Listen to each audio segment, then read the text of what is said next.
C'était une science qui touchait à la philosophie et à la poésie. Pendant ce temps, au sous-sol de la bibliothèque, le mur de béton gris semblait attendre.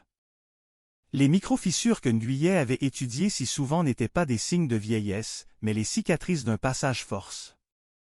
Le silence de la zone d'archives spéciale n'était plus une paix pour elle, mais une tension insupportable. Elle craignait que le gardien Luang, dans le pass, ne soit en danger à cause de son intervention. S'il avait gardé le badge, cela changeait son destin. Le professeur en finit par s'arrêter. Il posa ses lunettes sur son front et regarda Nguyen avec un sourire doux. Il lui dit que le courage n'était pas l'absence de peur, mais la volonté de protéger la vérité malgré l'inconnu. Il lui assura que sa grand-mère Hang serait fière d'elle. Nguyen sentit une chaleur lui envahir le cœur. Elle n'était plus seulement une archiviste, elle était devenue la gardienne d'un pont entre deux mondes. Ils décidèrent de se retrouver le lendemain matin pour commencer la fabrication du diapason de compensation. Nguyen rentra chez elle, mais elle ne put fermer l'œil. Elle pensait à cette rue de Hanoï en 1954, à cette voiture noire et à l'espoir qui brillait dans les yeux de ceux qui s'apprêtaient à vivre un grand changement. Elle réalisa que l'histoire n'était pas faite de dates et de noms, mais de visages et de respiration. Le lendemain, le soleil se leva sur une ville moderne et bruyante, mais pour Nguyen, tout semblait transparent. Elle voyait les ombres du passé se mêler aux lumières du présent. Elle arriva à l'atelier du professeur avec une détermination nouvelle. Ils utilisèrent le petit cylindre de bronze donné par sa grand-mère. C'était la graine à partir de laquelle ils allaient faire naître une nouvelle clé. Le travail fut minutieux. Le professeur en utilisait des fréquences sonores pour tester la résistance du matériau. Chaque note de musique émise par ces machines était un pas de plus vers la porte numéro 7. Nguyen aidait en consultant le registre, traduisant les notes de ce mystérieux CM. Qui semblait leur parler à travers les décennies. Ils découvrirent que le docteur Locke n'avait pas disparu par hasard, il était parti pour protéger un secret encore plus grand que la porte elle-même. Ce secret était lié à la nature humaine et à notre capacité à apprendre de nos erreurs. La collection perdue contenait des témoignages de paix et de réconciliation qui auraient pu changer le cours de bien des conflits. C'était pour cela que la porte devait rester cachée des mains de ceux qui ne cherchaient que le pouvoir. Nguyen comprit que sa mission n'était pas seulement de retrouver un badge, mais de veiller à ce que la sagesse du passé ne soit pas détruite par l'arrogance du présent. Après 3 jours de travail intensif, le diapason était prêt. Il ressemblait à une petite fourchette d'argent, gravée de motifs de lotus. Le professeur en le plaça dans un étui de velours et le remit à Nguyen. Il lui dit qu'elle seule pouvait accomplir le voyage, car elle avait déjà établi un lien avec le gardien Luang. Elle était la seule à avoir une empreinte temporelle reconnue par la porte. Le vendredi suivant, Nguyen retourna à la Bibliothèque nationale. Elle se sentait étrangement calme. Elle portait le diapason près de son cœur. Elle attendit 19 heures avec une patience infinie. Lorsque la première sonnerie de la grande horloge retentit, elle ferma les yeux et commença à faire vibrer le diapason. Le son était pur, cristallin, et semblait s'étendre bien au-delà des murs de béton. À la 7e sonnerie, l'incroyable se produisit à nouveau. Le mur ne fondit pas cette fois, il se dévissa comme une lentille de caméra. La porte numéro 7 apparut, plus brillante et plus solide que la première fois. Nguyen avança sans hésiter. Elle franchit le seuil et retrouva immédiatement l'air frais et l'odeur de la bruine. Elle était de retour en 1954. Elle chercha immédiatement M. Luang. Il était là, exactement au même endroit, mais il semblait agité. Il tenait le badge de lotus dans sa main, le regardant with une fascination inquiète. Lorsqu'il vit Nguyen apparaître de nulle part, il ne cria pas. Il sourit, un sourire de reconnaissance qui traversait les edges. Il lui dit qu'il savait qu'elle reviendrait, car le temps ne peut pas séparer ceux qui partagent une mission noble. Nguyen s'approcha de lui et lui expliqua qu'elle devait reprendre le badge pour assurer la stabilité des deux époques. Elle lui donna en échange un petit souvenir de son temps, un simple ruban de soie, pour qu'il sache que tout ce qu'il faisait avait une importance immense pour le futur. Luang accepta l'échange avec une dignité exemplaire. Il lui remit le badge et lui dit de partir vite, car les patrouilles approchaient. Nguyen reprit le badge, sentant son énergie vibrer contre ses doigts. Elle se retourna vers la porte, mais au moment de franchir le seuil, elle vit une petite fille qui courait dans la rue. Cette petite fille lui ressemblait étrangement. C'était sa grand-mère, Ang, enfant. Nguyen comprit alors que le temps n'était pas seulement un cercle, c'était un lien de sang et d'amour. Elle sourit à l'enfant, qui s'arrêta un instant pour la regarder avant de continuer sa course vers l'avenir. Nguyen franchit la porte et se retrouva dans son propre monde. Le mur se referma définitivement cette fois, devenant un bloc de pierre inerte. Elle avait réussi. Elle avait rendu l'unité au présent et garde le secret du passe. Elle sortit de la bibliothèque, le badge de Lotus et le diapason dans sa poche. Le ciel de Hanoï était illuminé par les lumières de la ville moderne, mais elle savait maintenant que sous cette lumière, le cœur de l'historie continuait de battre, calme et éternel. Chapitre 4 – Les héritiers de la lumière. Le lendemain de son retour définitif, Nguyen se rendit à l'atelier du professeur avec une sensation de légère gravité mélangée à une immense paix. Elle tenait le badge de Lotus dans sa main, l'objet qui avait traversé cette décennie pour revenir à sa source. Le professeur l'attendait avec une bouilloire fumante et une pile de vieux documents qu'il avait sortis de ses propres archives personnelles. Il ne fut pas surpris de la réussite de Nguyen. Pour lui, l'ordre des choses avait simplement repris son cours normal. Ils passèrent la matinée à analyser le badge avec des instruments de précision. Sous la loupe binoculaire, des gravures minuscules apparurent, invisibles à l'œil nu. C'étaient des noms, des centaines de noms écrits en caractères anciens.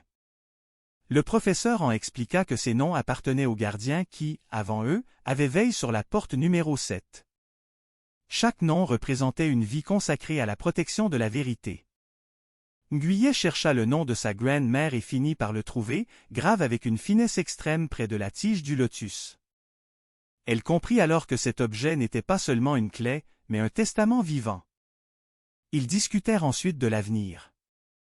La porte était fermée, mais la connaissance qu'il possédait restait une responsabilité immense. Le professeur proposa de créer une fondation discrète, sous le couvert d'une association de bibliophiles, pour continuer à étudier les documents du docteur Locke sans jamais révéler l'existence de la porte elle-même. Il voulait que les leçons apprises du passe servent à éduquer les jeunes générations sur l'importance de la paix et de la tolérance. Nguyen accepta avec enthousiasme. Elle sentait que sa carrière de bibliothécaire prenait une dimension nouvelle. Elle ne serait plus seulement celle qui classe les livres, mais celle qui veille sur l'esprit des livres.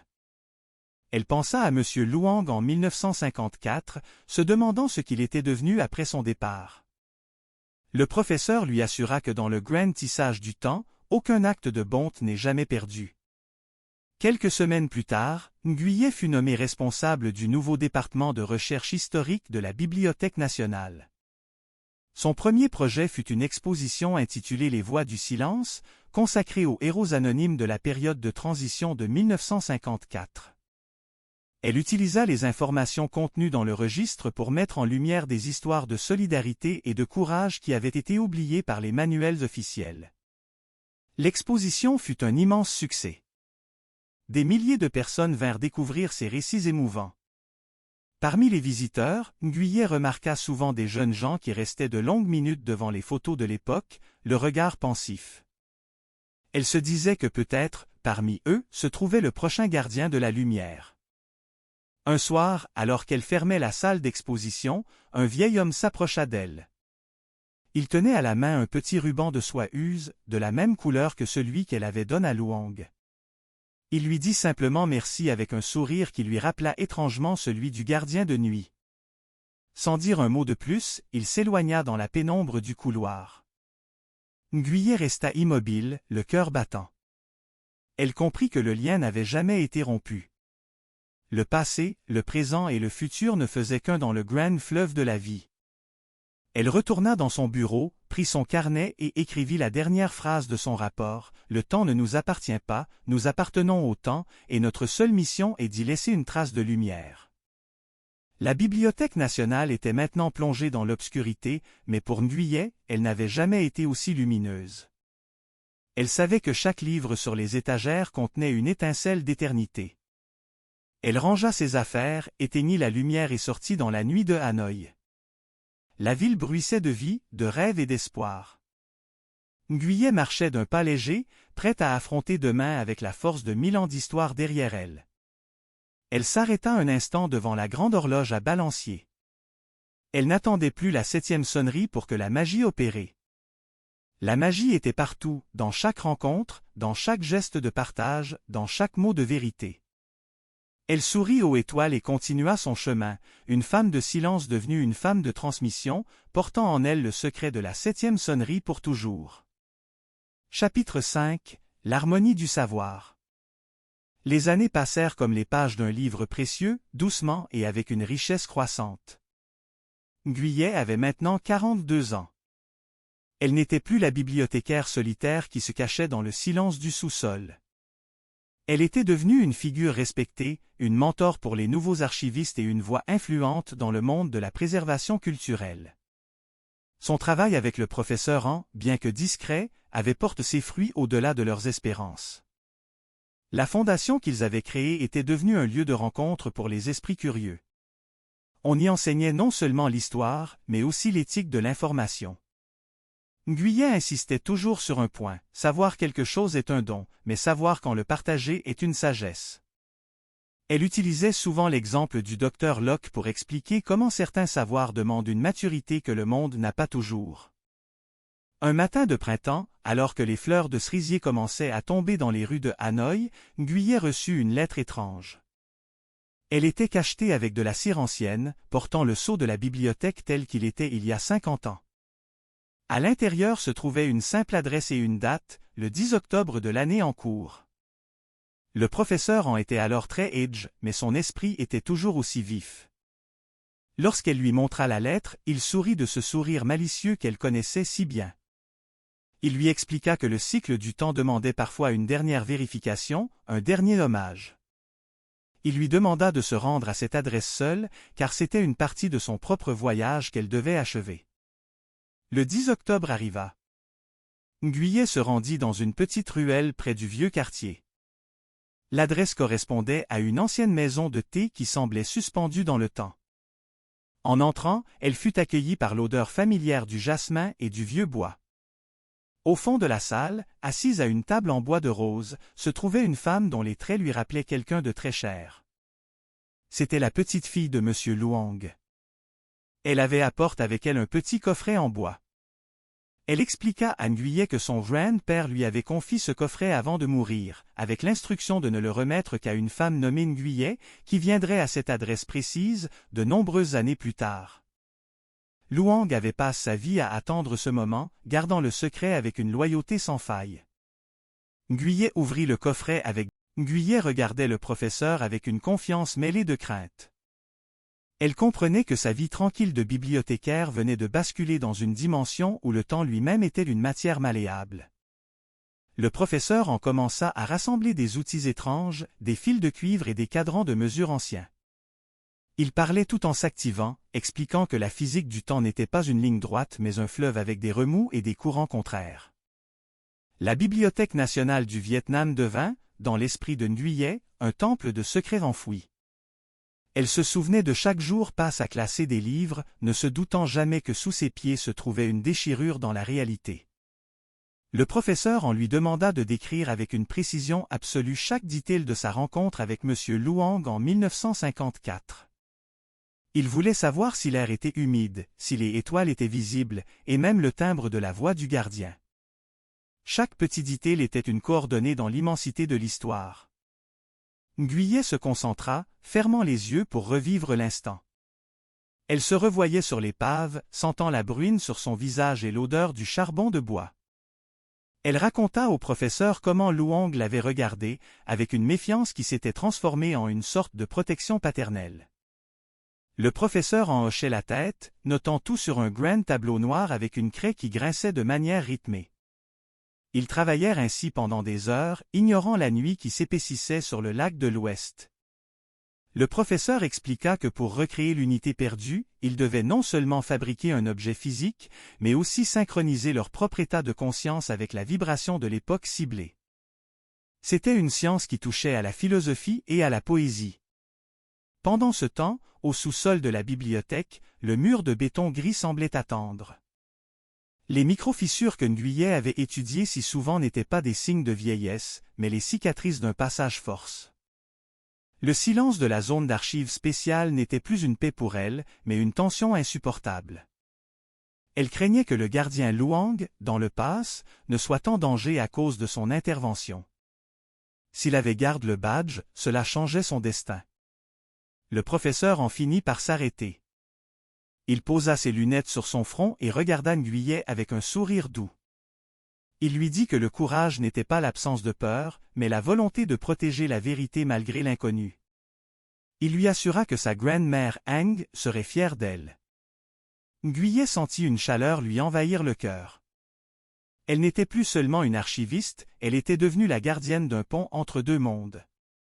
Ils décidèrent de se retrouver le lendemain matin pour commencer la fabrication du diapason de compensation. Nguyen rentra chez elle, mais elle ne put fermer l'œil. Elle pensait à cette rue de Hanoï en 1954, à cette voiture noire et à l'espoir qui brillait dans les yeux de ceux qui s'apprêtaient à vivre un grand changement. Elle réalisa que l'histoire n'était pas faite de dates et de noms, mais de visages et de respiration. Le lendemain, le soleil se leva sur une ville moderne et bruyante, mais pour Nguyen, tout semblait transparent. Elle voyait les ombres du passé se mêler aux lumières du présent. Elle arriva à l'atelier du professeur avec une détermination nouvelle. Ils utilisèrent le petit cylindre de bronze donné par sa grand-mère. C'était la graine à partir de laquelle ils allaient faire naître une nouvelle clé. Le travail fut minutieux. Le professeur en utilisait des fréquences sonores pour tester la résistance du matériau. Chaque note de musique émise par ces machines était un pas de plus vers la porte numéro 7. Nguyen aidait en consultant le registre, traduisant les notes de ce mystérieux CM. Qui semblait leur parler à travers les décennies. Ils découvrirent que le docteur Locke n'avait pas disparu par hasard, il était parti pour protéger un secret encore plus grand que la porte elle-même. Ce secret était lié à la nature humaine et à notre capacité à apprendre de nos erreurs. La collection perdue contenait des témoignages de paix et de réconciliation qui auraient pu changer le cours de bien des conflits. C'était pour cela que la porte devait rester cachée des mains de ceux qui ne cherchaient que le pouvoir. Nguyen comprit que sa mission n'était pas seulement de retrouver un badge, mais de veiller à ce que la sagesse du passé ne soit pas détruite par l'arrogance du présent. Après 3 jours de travail intensif, le diapason était prêt. Il ressemblait à une petite fourchette d'argent, gravée de motifs de lotus. Le professeur en le plaça dans un étui de velours et le remit à Nguyen. Il lui dit qu'elle seule pouvait accomplir le voyage, car elle avait déjà établi un lien avec le gardien Luang. Elle était la seule à avoir une empreinte temporelle reconnue par la porte. Le vendredi suivant, Nguyen retourna à la Bibliothèque nationale. Elle se sentait étrangement calme. Elle portait le diapason près de son cœur. Elle attendit 19 heures avec une patience infinie. Lorsque la première sonnerie de la grande horloge retentit, elle ferma les yeux et commença à faire vibrer le diapason. Le son était pur, cristallin, et semblait s'étendre bien au-delà des murs de béton. À la 7e sonnerie, l'incroyable se produisit à nouveau. Le mur ne fondit pas cette fois, il se dévissa comme une lentille de caméra. La porte numéro 7 apparut, plus brillante et plus solide que la première fois. Nguyen avança sans hésiter. Elle franchit le seuil et retrouva immédiatement l'air frais et l'odeur de la bruine. Elle était de retour en 1954. Elle chercha immédiatement M. Luang. Il était là, exactement au même endroit, mais il semblait agité. Il tenait le badge de lotus dans sa main, le regardant avec une fascination inquiète. Lorsqu'il vit Nguyen apparaître de nulle part, il ne cria pas. Il sourit, un sourire de reconnaissance qui traversait les edges. Il lui dit qu'il savait qu'elle reviendrait, car le temps ne peut pas séparer ceux qui partagent une mission noble. Nguyen s'approcha de lui et lui expliqua qu'elle devait reprendre le badge pour assurer la stabilité des deux époques. Elle lui donna en échange un petit souvenir de son temps, un simple ruban de soie, pour qu'il sache que tout ce qu'il